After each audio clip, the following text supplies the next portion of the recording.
თბილისის მერის მოვალეობის შემსრულებელი მიესალმება საკრებულოს უმცირესობის ინიციატივას და საკრებულოს უმრავლესობის მიერ შედგენილი ბიუჯეტი განიხილოს, მომავალში კი შენიშვნების არსებობის შემთხვევაში მხარიც დაუჭიროს.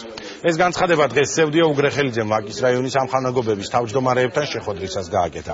მერის მოვალეობის შემსრულებელი თბილისელებს სწორედ ბიუჯეტის პრიორიტეტებზე ესაუბრებოდა.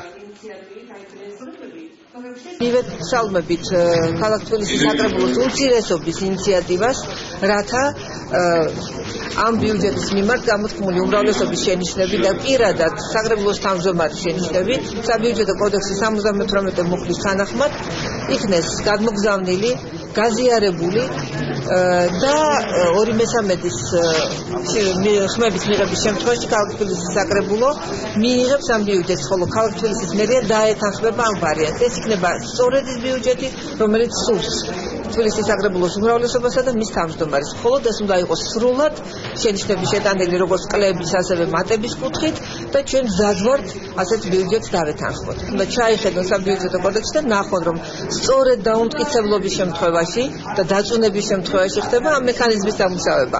თორე თუ ბიუჯეტი ჯერ არ არის დაწუნებული და თუ მას მიღების პერსპექტივა აქვს, მაშინ ეს მექანიზმი არ საჭიროა.